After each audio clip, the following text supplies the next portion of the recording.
हामी respiratory system अन्तर्गत केही कुराहरू छलफल गर्छौं। महत्त्वपूर्ण कुराहरू छ। त्यो मध्ये पहिलो टपिक चाहिँ ट्रान्सपोर्टेसन अफ ग्यास।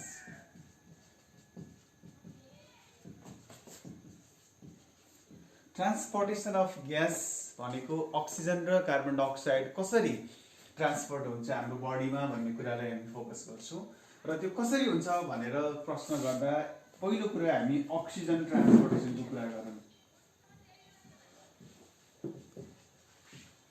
ल अक्सिजन कसरी ट्रान्सपोर्ट हुन्छ भन्ने प्रश्न। अक्सिजन हामीलाई थाहा छ हामीले लङ्सबाट ब्लडमा पुर्याउनु पर्ने हुन्छ र ब्लडबाट हामीले सेलको पनि विशेषता हामीले अस्ति पनि छलफल गरिसकेका छौं। माइटोकन्ड्रियामा हामी प्रवेश गराउनु पर्ने हुन्छ किनभने माइटोकन्ड्रियाले नै हो अक्सिजन र ग्लुकोजबाट एटीपी को उत्पादन गर्छ भनेर हामीले अस्ति नै छलफल गरिसकेका छौं। त्यो सेलसम्म अक्सिजनलाई कसरी पुर्याइन्छ भन्ने प्रश्न चाहिँ हामी विशेष गर्छौं। पहिलो कुरो अक्सिजनको ट्रान्सपोर्टेसन विशेष गरी डिफ्युजनको प्रोसेस कुन नियमद्वारा हुन्छ भनेर सोध्यो भने डिफ्युजन प्रोसेस भन्न पर्छ। एउटा त्यो पहिलो प्रश्न हामीले एउटा चाहिँ जान्न पर्ने है। डिफ्युजन प्रोसेसद्वारा हुने गर्दछ भनेर हामी भन्छौं। र यसरी लङ्सबाट ब्लडबाट सेलसम्म लग्नको लागि सबैभन्दा ठूलो भूमिका हेमोग्लोबिनको हुने गर्दछ है। जसको हेमोग्लोबिन कम छ उसको टिस्यु वा सेलमा अक्सिजन पर्याप्त मात्रामा पुग्दैन। त्यसो भएर एनिमिया भएको मान्छेहरू हेर्दाखेरि ब्लुइश नीलो साइनोसाइज देखिन सक्नुहुन्छ। त्यसो भएर हेमोग्लोबिनसँग जब अक्सिजन मिसिन्छ अक्सिजन त्यसलाई हामी भन्छौं अक्सी हेमोग्लोबिन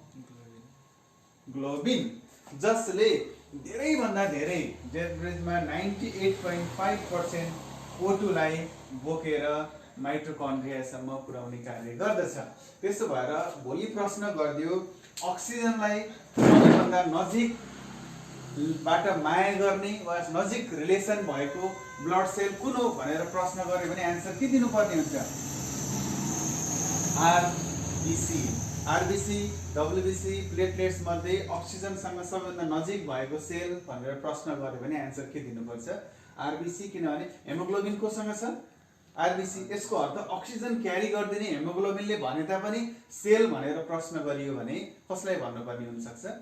आरबीसी लाई भनेर हामीले भन्ने गर्छौं। त्यसो भएर अक्सिजन र हेमोग्लोबिनको सम्बन्ध एकदमै नजिक हुने गर्दछ। जसको हेमोग्लोबिनको लेभल कम भयो त्यसको सेलमा अक्सिजन पुग्दैन जसलाई साइनोसाइज वा नीलो हेर्दाखेरि नीलो देखिन सक्ने सम्भावना हुने गर्छ। त्यसो भएर अक्सिजन कसले बोक्छ भनेर प्रश्न गर्यो भने आन्सर के हुनुपर्छ?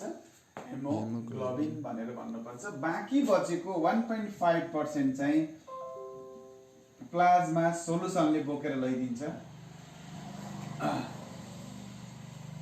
तर मेजर कुन हो भनेर प्रश्न गर्यो भने आन्सर चाहिँ के भन्नुपर्छ? हेमोग्लोबिन। त्यस्तै गरेर अब कार्बन डाइअक्साइडको के हुन्छ त? ल कार्बन डाइअक्साइड वा CO2 कसरी आउँछ? अब हामीले भन्यौं अक्सिजन र ग्लुकोजको बीचमा केमिकल रिएक्सन भएर एटीपी उत्पादन भएको बखतमा दुईटा चीज बाइ प्रोडक्टको रूपमा उत्पादन हुन्छ। एउटा हो वाटर, अर्को कार्बन डाइअक्साइड। जसलाई हामी by product of mechanism in cell भन्छौं। सेल भित्रको मेकानिजमबाट उत्पन्न हुने बाइ प्रोडक्ट भनेको एउटा पानी जसलाई हामी मेटाबोलिक वाटर पनि भन्ने गर्छौं र अर्को कार्बन डाइअक्साइड। यसरी निस्केको कार्बन डाइअक्साइडलाई सेलबाट ब्लडमा पठाउनु पर्ने छ, ब्लडबाट लङ्समा पठाउनु पर्ने छ, लङ्सबाट बाहिर निकाल्नु पर्ने छ हैन। भनेपछि त्यो लिएर आइदिने काम कसले गर्छ भनेर प्रश्न गर्यो भने सबैभन्दा बढी ल्याउने काम चाहिँ बाइकार्बोनेट आयन जसले करिब 70% भन्दा बढी है। एकदमै महत्त्वपूर्ण प्रश्न। अक्सिजन कसले ल्याइदिन्छ भनेर प्रश्न गर्यो भने हेमोग्लोबिन भन्नुपर्छ भने कार्बन डाइअक्साइडलाई बाहिर ल्याउन सबैभन्दा ठूलो भूमिका कसको भनेर प्रश्न गर्यो भने बाइकार्बोनेट आयनको भन्नुपर्ने हुन्छ जसले 73 अर्थात् 70% भन्दा बढी क्यारी गरेर ल्याउँछ भने करिब 23 23% हेमोग्लोबिन आफैले ल्याइदिन्छ है। त्यसो भएर हेमोग्लोबिनले लगिदिने मात्रै होइन, हेमोग्लोबिनले 23% कार्बन डाइअक्साइडलाई लिएर आउने पनि कार्य गर्छ भने बाँकी बचेको 7% जति कार्बन डाइअक्साइडलाई चाहिँ प्लाज्मा सोलुसनले यसरी ल्याउने कार्यमा सबैभन्दा ठुलो भूमिका कसको भनेर प्रश्न गर्यो भने आन्सर बाइकार्बोनेट आयनको। लैजाने कार्य सबैभन्दा महत्त्वपूर्ण भूमिका कसको भनेर सोध्यो भने हेमोग्लोबिनको। यसरी लगिदिने कसले, ल्याइदिने कसले भन्ने प्रश्नलाई नै हामी ट्रान्सपोर्टेसन अफ ग्यास भनेर भन्ने गर्छौँ। महत्त्वपूर्ण कुरा है लाइफमा।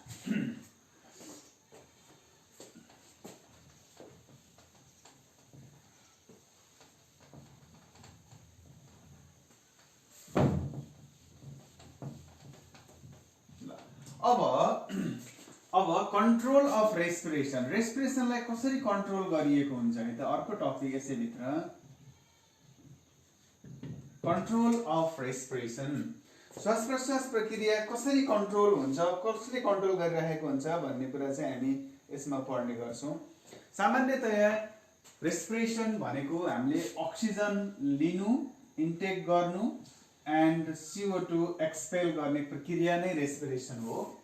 यो कार्यलाई नियमित र रेगुलेट गर्न सबैभन्दा बढी भूमिका कसको भनेर सोध्यो भने रेस्पिरेटरी सेन्टर।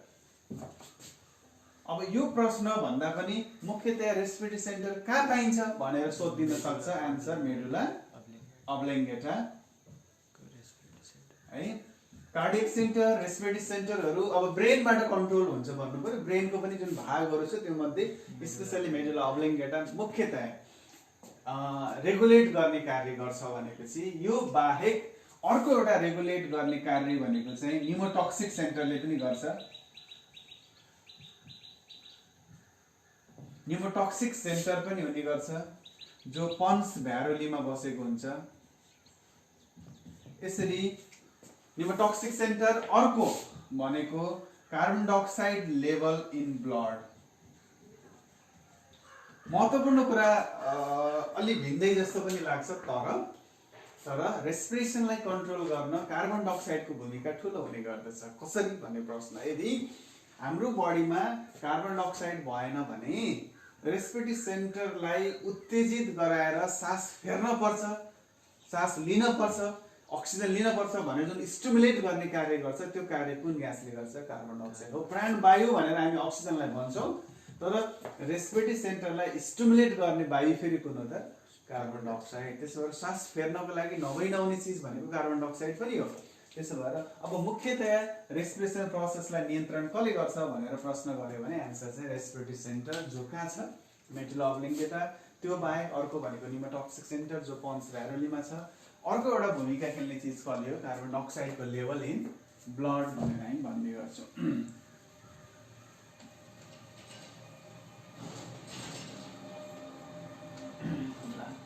त्यसपछि अब हामी लङ्स भोल्युम एन्ड क्यापासिटी भनेर जान्छौँ। हामी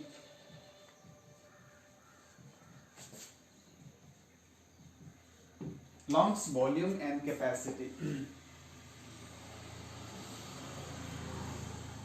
लङ्स भोल्युम एन्ड क्यापासिटी भनेको चाहिँ कुनै पनि व्यक्तिको लङ्सको काम गर्ने क्षमता कस्तो छ भनेर मेजरमेन्ट गर्ने प्रोसेस हो हैन। लङ्सको एफोर्ट कति छ, लङ्सले कसरी काम गरिराखेको छ, त्यो पावरको मेजरमेन्ट गर्ने क्यापासिटी गर्ने चाहिँ त्यो तरिकालाई हामी मेजरमेन्ट भन्छौँ। र यसको लागि मुख्यतया यो नाप्ने मेसिनलाई के भनिन्छ भनेर प्रश्न गर्यो भने आन्सर के भन्नुपर्छ?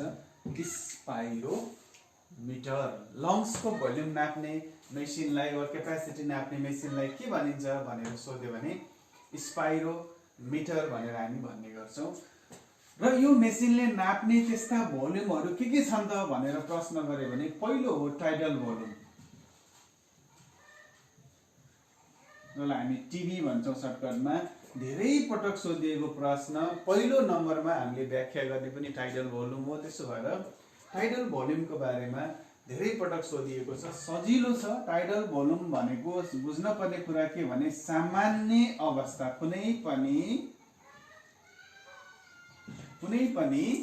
बल प्रयोग नगरिकन सामान्य अवस्था आराम गरेको अवस्थामा हैन लिन सक्ने है वा फाल्न सक्ने एक पटकमा कुनै पनि व्यक्तिले सामान्य अवस्थामा लिन सक्ने वा फाल्न सक्ने एक पटकमा त्यो हावाको मात्रालाई टाइडल भोल्युम भनिन्छ। यसलाई सामान्यतया पर केजी को हिसाबमा लिनियो भने 7 ml पर केजी वा जनरली एडल्टमा कति भनेर सोध्यो भने हामीले कति भन्नुपर्छ 500 ml र सोधिएको पनि यो भन्दा बढी जस्तो यो सोधिएको छ। यसको अर्थ सामान्य अवस्थामा कुनै पनि बल प्रयोग नगरेको मान्छेले एक पटकमा लिने हावाको मात्रा कति हो 500 ml र फाल्ने हावाको मात्रा पनि कति रहेछ 500 ml। त्यो मात्रालाई हामी टाइडल भोल्युम भन्छौँ। यदि पर केजी अब बालबालिकाहरूको निकाल्नु पर्यो भने हामीले केमा हिसाब गर्नुपर्ने हुन्छ पर केजीको हिसाबमा गर्नुपर्ने हुन्छ। यदि मैले अस्ति पनि भन्दै थिएँ यदि रेस्पिरेटरी सिस्टम र डाइजेस्टिभ सिस्टमको बीचमा कुन हुन्छ डायफ्रायग्राम हुन्छ। लिभर डिजिजहरू छ हैन प्रेग्नेन्सीहरू जस्तो छ स्प्लिनोमेगालीहरू छ भने डायफ्रायग्राम जति मजाले तल जान पर्ने हो जान सक्दैन। यदि सकेन भने त्यस्तो मान्छेको के हुन्छ टाइडल भोल्युम कम हुन्छ। यदि कम भयो भने उनीहरुमा छिटो हाइपोक्सिया हुन सक्ने सम्भावना हुन्छ। त्यसो भएर गर्भ अवस्थामा लिभर डिजिजहरुमा सजिलैसँग अक्सिजन जति चाहियो त्यति दिन सकिदैन। त्यसले गर्दाखेरि प्रेग्नेन्सीमा रेस्पिरेसन रेट पनि बढ्न जान्छ। डिमान्ड हाई हुन्छ टाइडल भोल्युम कम हुन्छ र रेस्पिरेटरी सेन्टरमा चाहिँ के हुन्छ त भन्दाखेरि अक्सिजनको लेभल कम हुन्छ। कम हुने बित्तिकै अनि इफोर्ट कम हुन्छ जसले गर्दाखेरि हाइपोक्सिया हुने सम्भावना बढी हुने गर्दछ।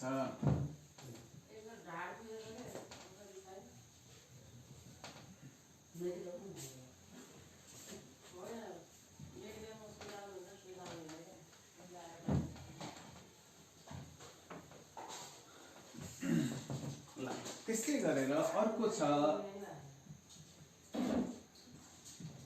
आइआरबी जसको पुरा रूप हो इन्स्पिरेटरी रिजर्भ भोल्युम।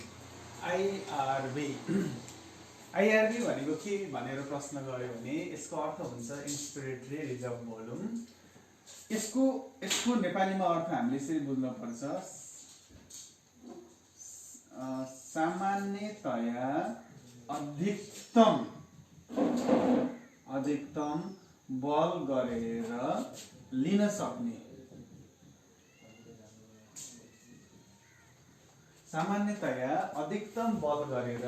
सक्ने हावाको मात्रालाई इन्स्पिरेटरी रिजर्भ भोल्युम भन्ने गरिन्छ। एकदमै बल गरेर जति बल गरेर टाङ्न सकिन्छ त्यो मात्रा नै के हो त इन्स्पिरेसन भनेको लिन सक्ने हावाको मात्रा। अधिकतम बल गरेर जेनरली म्याक्सिमम हामीले एकदमै बल गर्न सक्यौं भने पनि म्याक्सिमम तान्न सक्ने भनेको 3000 ml हुने गर्दछ एक पटकमा।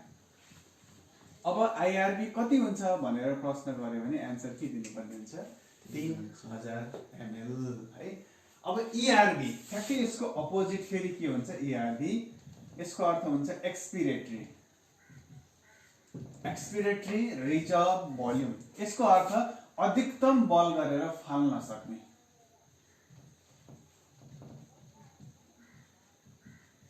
आइआरबी भनेको अधिकतम बल गरेर लिन सक्ने हावाको मात्रालाई बुझाउँछ भने इआरबी भनेको अधिकतम बल गरेर फाल्न सक्ने हावाको मात्रालाई इआरबी भनेर हामी भन्ने गर्दछौं।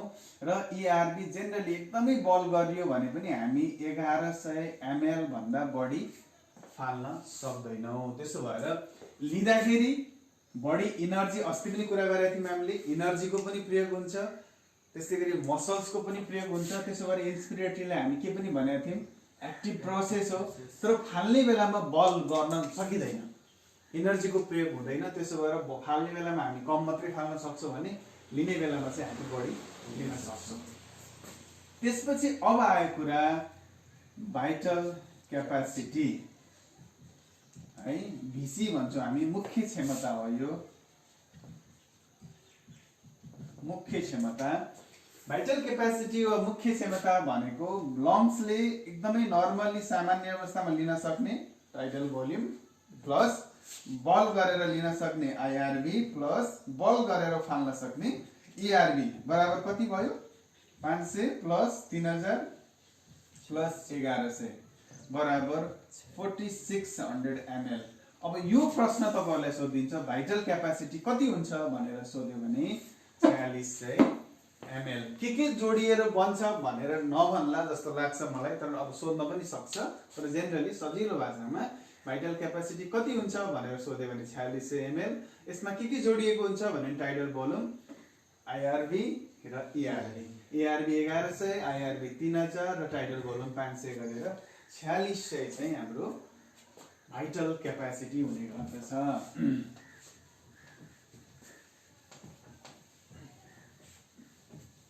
अर्को छ अब residual volume.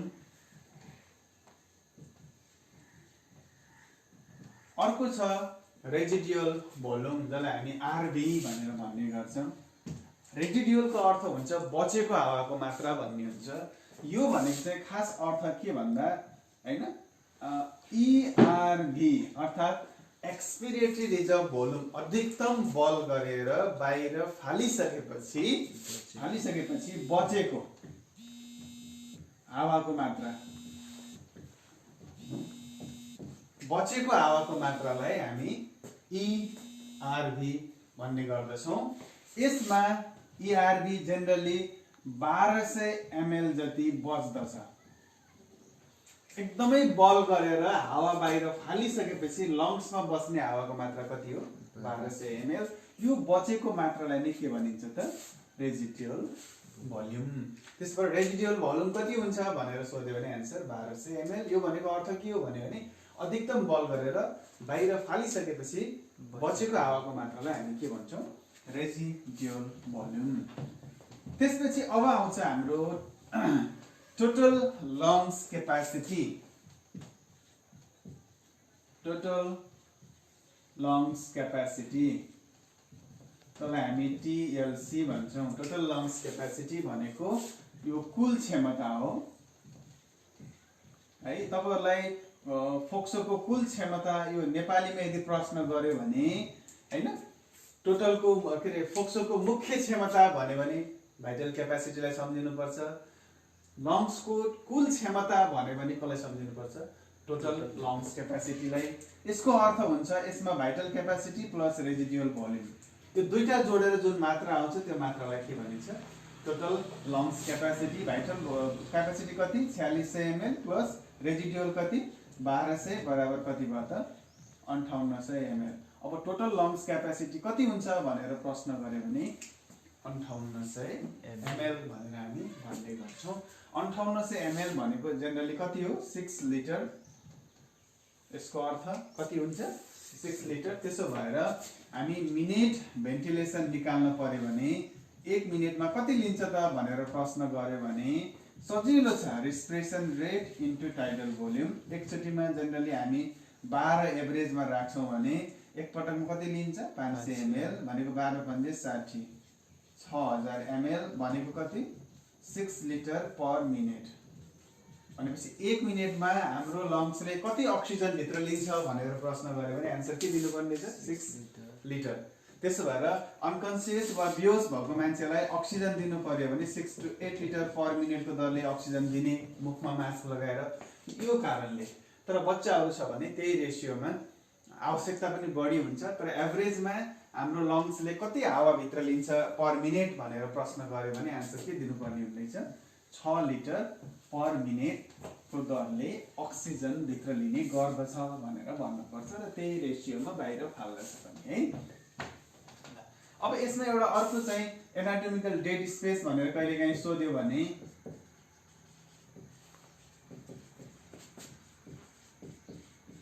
Anatomical dead space भनेर प्रश्न गर्यो भने यो भनेको है त लङ्सको जुन यो माथि हामीले कुरा गर्यौं tidal volume IRV ERV residual volume यो कुनै पनि प्रक्रियामा भाग नलिने लङ्सको कुनै प्रक्रियामा भाग नलिने नलिने हावाको मात्रा भनेको जेनरली 150 ml हुने गर्दछ। 150 ml हावा लङ्सको कुनै पनि क्रियाकलापमा एक्टिभिटीमा सहभागी हुँदैन, त्यो रिजर्भ भएर बसेको हुन्छ। त्यस्तो हावालाई चाहिँ हामी एनाटोमिकल डेड स्पेस भनेर भन्ने गर्दछौँ। ल स्टप सिस्टम सक्यो।